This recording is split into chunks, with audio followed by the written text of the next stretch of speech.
Assalamualaikum everyone. So today in this video we're going to start the plasma cells neoplasm. ठीक है, ये हमारे पास non Hodgkin lymphoma की जो है सेकंड लास्ट वीडियो है. ठीक है, फिर इसके बाद हम लोग हॉजकिन लिम्फोमा पे जाएंगे. ठीक है, अच्छा देखो, प्लाज्मा सेल न्यूप्लाज्म जो है ये हॉजकिन लिम्फोमा की टाइप है. ठीक है, फिर इसमें हमारे पास डिफरेंट टाइप ऑफ कैंसर्स होते हैं. ठीक है, लेकिन हम लोग जो है मतलब डिफरेंट टाइप्स होते हैं, मैं बाद में बता दूंगा कि कौन से हैं और कौन सा मोस्ट इंपॉर्टेंट है. ठीक है, सबसे पहले प्लाज्मा सेल्स हैं, जैसे कि नेम से इंडिकेट हो रहा है, मतलब प्लाज्मा सेल्स बहुत ज़्यादा हो जाएंगे. अब हमने ये भी पढ़ा हुआ है, मतलब हमने तो वो पढ़ा हुआ है ना, ये पहले जो होता है, पहले हमारे पास जो होते हैं हेमेटोपोइटिक स्टेम सेल्स होते हैं, उसके बाद लिम्फाइड माइलॉइड प्रोजेनेटर्स होते हैं, लिम्फाइड प्रोजेनेटर्स होते हैं, फिर लिम्फाइड जो होते हैं लिम्फोब्लास्ट वगैरह बनाते हैं. ठीक है, फिर लिम्फोब्लास्ट होते हैं, उससे बी सेल्स बनते हैं और टी सेल्स बनते हैं. ठीक है, टी सेल्स और बी सेल्स से फिर हमारे पास प्लाज्मा सेल्स बनते हैं. ठीक है, प्लाज्मा सेल्स बनते हैं. अब ये जो प्लाज्मा सेल न्यूप्लाज्म है ना, इसमें क्या होता है, हमारे पास प्लाज्मा सेल्स का मतलब न्यूप्लाज्म हो जाता है. प्लाज्मा सेल्स का प्रोलिफरेशन जो होती हैं वो बहुत ज़्यादा हो जाती हैं. जब प्लाज्मा सेल्स की प्रोलिफरेशन ज़्यादा हो जाती हैं तो अल्टीमेटली हमारे पास एंटीबॉडीज़ जो हैं वो बहुत ज़्यादा बनना शुरू हो जाएंगी. ठीक है, और जो एंटीबॉडीज़ बनती हैं ना वो बहुत ज़्यादा एबनॉर्मली बनती हैं, लाइक एबनॉर्मल एंटीबॉडीज़ बनती हैं. ठीक है, अब एबनॉर्मल एंटीबॉडीज़ होती हैं ना, वो हमारे पास कोई भी एंटीबॉडी हो सकती है, IgG, IgA, MED जो भी है ना, कोई भी हो सकती है. ठीक है, डिफरेंट टाइप ऑफ कैंसर में डिफरेंट एंटीबॉडीज़ होती हैं. ठीक है, और एक एबनॉर्मल एंटीबॉडी को हम कलेक्टिवली एम प्रोटीन कहते हैं. ठीक है, अब ये ज़रूरी नहीं है कि हमारे पास एबनॉर्मल एंटीबॉडी बनेगी जिसमें हैवी चेन्स और लाइट चेन्स दोनों होंगी. ठीक है, लेकिन इसके अलावा हमारे पास ये भी केस हो सकता है कि सिर्फ लाइट चेन्स बन जाए. लाइट चेन्स में हमारे पास कैपा और लैम्डा होता है ना, अगर कापा और लैम्डा सिर्फ बन जाए, लाइट चेन्स बन जाए ना, तो वो भी केस हो सकता है प्लाज्मा सेल्स न्यूप्लाज्म में. ठीक है, या तो एम प्रोटीन बनेंगी या तो हमारे पास लाइट चेन्स बन जाएंगी. देखो, अब इसमें एक बात है ना कि जो ये एम प्रोटीन्स होते हैं ना, इनका साइज़ बहुत बड़ा होता है ना, तो ये यूरिन में जो है वो अपेयर नहीं हो सकती, क्योंकि ऑब्वियसली इनका साइज़ बड़ा है तो ये ग्लोमेरुलर फिल्ट्रेशन जब होती हैं तो उससे पास नहीं हो सकती. लेकिन जो लाइट चेन्स होती हैं ना, ये पास हो सकती हैं. ठीक है, और ये यूरिन में अपेयर होती हैं. इस और इन प्रोटीन्स को, लाइट चेन्स की जो प्रोटीन्स होती हैं ना, इनको हम लोग बेंज जोन्स प्रोटीन कहते हैं. ठीक है, अच्छा ये हमारे पास हो गया. ठीक है, फिर ये हमारे पास एक इसकी टाइप्स कर लेते हैं ना, प्लाज्मा सेल्स न्यूप्लाज्म की ना. प्लाज्मा सेल्स न्यूप्लाज्म जो है ना, उसमें डिफरेंट टाइप्स हैं, जैसे कि मल्टीपल माइलोमा है. ठीक है, फिर मोनोक्लोनल गैमोपैथी ऑफ अननोन ओरिजिन. ठीक है, मल्टीपल माइलोमा हो गया, मोनोक्लोनल गैमोपैथी ऑफ अननोन ओरिजिन हो गया. इसके अलावा प्राइमरी अमाइलोडोसिस हो गया. ठीक है, सोलेटरी प्लाज्मासाइटोमा हो गया. ठीक है, हैवी चेन डिजीज़ हो सकती हैं. ठीक है, लिम्फोप्लाज्मासिटिक लिम्फोमा दोबारा बता दें तो मल्टीपल माइलोमा है. ठीक है, इसके अलावा monoclonal gammopathy of unknown origin हो गया. ठीक है, इसके बाद प्राइमरी एमाइलोडोसिस. ठीक है, प्राइमरी अमाइलोडोसिस. ठीक है, फिर इसके बाद हमारे पास सोलिटरी प्लाज्मासाइटोमा. ठीक है, हैवी चेन डिजीज़ हो सकती हैं और प्लाज्मेटोसिटिक लिम्फोमाज हो सकते हैं. इन सारों को याद रखना है. ठीक है, क्योंकि पेपर में आ सकते हैं कि प्लाज्मा सेल्स न्यूप्लाज्म्स कौन कौन से हैं ना. अब इसमें जो मोस्ट इंपॉर्टेंट है ना, वो हमारे पास है मल्टीपल माइलोमा. इस क्वेश्चन को तो मस्ट करना है, हर पेपर में आता है, हर बहुत से MCQs भी इससे आते हैं. ठीक है, अच्छा अब हम आते हैं मल्टीपल माइलोमा पे. ठीक है, बहुत इजीली मैंने एक्सप्लेन किया हुआ है, it's can be really easy for you guys. ठीक है, मल्टीपल माइलोमा मैंने ऑलरेडी बता दी कि प्लाज्मा सेल्स न्यूप्लाज्म, जो प्लाज्मा सेल्स न्यूप्लाज्म्स होती हैं उसकी टाइप है. ठीक है, अब इसमें ये जो मल्टीपल माइलोमा होता है ना, इसमें मेनली हमारे पास बोन मैरो इन्वॉल्व होता है. ठीक है, स्केलेटल जो सिस्टम होता है वो इन्वॉल्व होता है, किडनी वगैरह इन्वॉल्व होती हैं. ठीक है, बोन मैरो में क्या होता है, प्लाज्मा सेल्स बहुत ज़्यादा बनना शुरू हो जाते हैं. स्केलेटल सिस्टम में क्या होता है, मतलब बोन्स वगैरह में क्या होता है कि उनकी डिस्ट्रक्शन स्टार्ट हो जाती है. किडनी में क्या होता है कि किडनी में हमारे पास वो ट्यूब्यूल्स में जो है वो डिपोजिशन स्टार्ट हो जाती है. तो मेनली इसमें यही होता है. कौन कौन सी चीज़ें इन्वॉल्व है, किडनी इन्वॉल्व है, बोन मैरो इन्वॉल्व है और स्केलेटल जो बोन्स वगैरह वो इन्वॉल्व है. ठीक है, अब इसमें हमारे पास ना जो मल्टीपल माइलोमा है ना, तो इसमें एम प्रोटीन्स होते हैं ना, एम प्रोटीन्स होती हैं. तो एम प्रोटीन्स में मेनली कौन सी एंटीबॉडीज़ होती हैं, या तो IgG होती है या तो IgA होती है.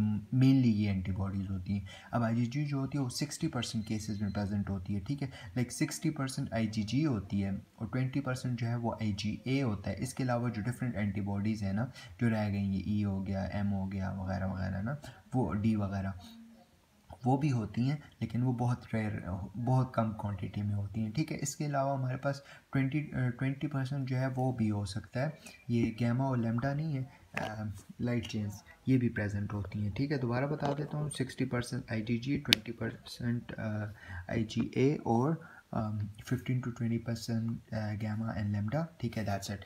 अच्छा, अब इसमें हमारे पास हम आते हैं पैथोजेनेसिस पे ना। तो इसकी पैथोजेनेसिस में ना सिर्फ 3 चीज़ें जो है वो मेनली हम लोगों ने करनी है, ठीक है। पैथोजेनेसिस में क्या है कि हमारे पास एक ट्रांसलोकेशन होती है। कौन सी ट्रांसलोकेशन होती है?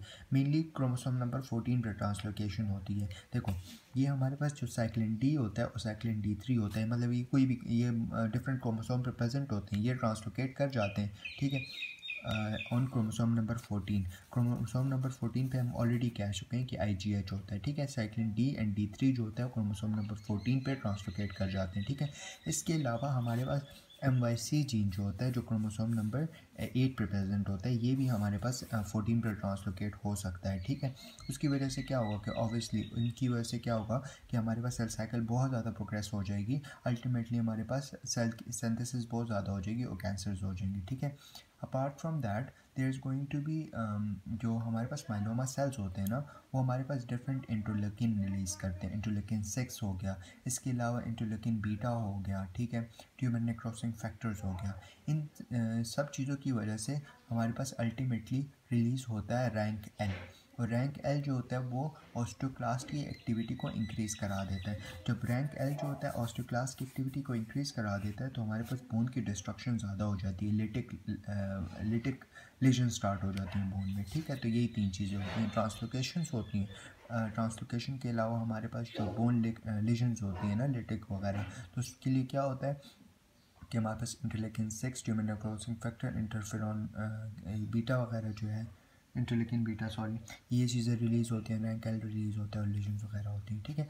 अब इसके ये तो हमने कह दिया पैथोजेनेसिस में ट्रांसलोकेशंस होती हैं और इंटरलेकिन 6 और tumour necrosing factor, interleukin beta वगैरह रिलीज़ होता है। इसके अलावा डिफरेंट इफेक्ट्स भी होते हैं, इन्हीं पैथोजेनेसिस में ही इफेक्ट्स दिखने क्या होता है। एक तो हमने कह दिया कि हमारे पास जो बोन है उसकी लेजन स्टार्ट हो जाती है। कैसे लेजन स्टार्ट हो जाती है? Interleukin 6, tumour necrosing factor, interleukin beta, ये सारी रिलीज़ होते हैं तो रैंक एल रिलीज़ होता है। रैंक एल ऑस्टियोक्लास्ट की एक्टिविटी इंक्रीज़ कराता है, अल्टीमेटली बोन में लेजन स्टार्ट हो जाती है, ठीक है। ये फर्स्ट बात कह दी। सेकंड बात जो होती है, ह्यूमोरल इम्यूनिटी जो होती है वो सप्रेस हो जाती है। मतलब एंटीबॉडीज़ तो हमारे पास बहुत ज़्यादा बन रही हैं क्योंकि प्लाज्मा सेल ट्यूमर है ना, लेकिन जो एंटीबॉडीज़ बनती हैं वो एबनॉर्मल एंटीबॉडी होती है, जिसकी वजह से ह्यूमोरल इम्यूनिटी जो होती है वो सप्रेस हो जाती है, ठीक है। Apart from that there is going to be third thing, जिसमें किडनी जो होता है, रीनल ट्यूब्यूल्स जो होती हैं उनमें प्रॉब्लम शुरू हो जाती है। कैसे प्रॉब्लम शुरू हो जाती है? देखो, ये जो डिफरेंट हमने ये तो कह दिया है कि ये जो लैम्डा और कापा होता है ये यूरिन से पास हो सकते हैं इजली, बेंजोन प्रोटीन वो यूरिन से इजली पास हो सकते हैं, लेकिन ये एम प्रोटीन्स हो गई, ये यूरिन से पास नहीं कर सकती। तो ये हमारे पास जो किडनी की ट्यूब्यूल्स होती हैं, मेनली डिस्टल कन्वलेटेड ट्यूब्यूल वगैरह में ना, वहाँ पे जाके डिपॉजिट हो जाती है, वहाँ पे स्टक हो जाती है। अलॉन्ग विद दैट अगर लाइट चेंज जो है ना, कापा और लैम्डा, ये भी किसी और चीज़ों के साथ बाइंड हो जाए, एम प्रोटीन्स के साथ बाइंड हो जाए और डिफरेंट सब्सटेंसेस के साथ बाइंड हो जाए, तो ये भी स्टक कर सकती हैं, डिपोजिशन हो सकती है, ठीक है। इसके अलावा हमारे पास एक प्रोटीन है जिसका नाम बुक में लिया हुआ है, एक मिनट बताता हूँ, जिसका नाम है टेम हॉर्स फॉल प्रोटीन एल्ब्यूमिन, सही है। टेम्स हॉर्स फॉल प्रोटीन भी डिपॉजिट कर सकता है, ठीक है, डिप्यूल वगैरह में लाइट चेन भी डिपॉजिट कर सकती हैं, ठीक है। ये तो मैंने कह दिया ना। अब इनकी डिपोजिशन की वजह से क्या होता है कि हमारे पास देखो, डिपोजिशन होगी तो ऑब्वियसली यूरिन पास नहीं करेगी, यूरिन पास नहीं करेगी तो क्या होगा, इन्फेक्शन की प्रोबेबिलिटी ज़्यादा हो जाएगी, तो प्रियोनेफ्राइटिस वगैरह, बैक्टीरियल प्रियोनेफ्राइटिस जो होगा वो कॉमन हो जाएगा। इसके अलावा कैल्शियम की डिपोजिशन भी रीनल ट्यूब्यूल्स में ज़्यादा होना शुरू हो जाएगी, जिसकी वजह से हाइपरकैल्सीमिया होगा, जिसकी वजह से स्टोन्स बनना शुरू हो जाएंगे, तो that's not a good thing. 3 चीज़ें बताई हैं, बोन लेजन्स होती हैं, ह्यूमरल इम्यूनिटी सप्रेस हो जाती है, किडनी डिसफंक्शंस हो जाती हैं, ठीक है। अब इसकी अगर हम लोग मॉर्फोलॉजी को देखें ना, तो मॉर्फोलॉजी में हमें जो है ना, मतलब डिफरेंट बोन्स इन्वॉल्व होती हैं ना, जिसमें हमारे पास जैसे वर्टेब्रल कॉलम हो सकता है, रिब्स हो सकती हैं, स्कल हो सकता है, पेल्विस हो सकता है, फीमर हो सकता है, डिफरेंट बोन्स इन्वॉल्व होती हैं। लेकिन जो मेन पेपर में जो बात लिखनी है ना इसकी मॉर्फोलॉजी में, वो है पंच आउट डिफेक्ट, ठीक है, पंच आउट डिफेक्ट, ठीक है। पंच आउट डिफेक्ट का मतलब ये है कि आप किसी बोन को, किसी को पंच मारो ना, तो पंच से क्या होता है, एक गहराव आ जाता है ना, इस तरह गहरा बोन में डीपनेस आ जाएगी, ठीक है।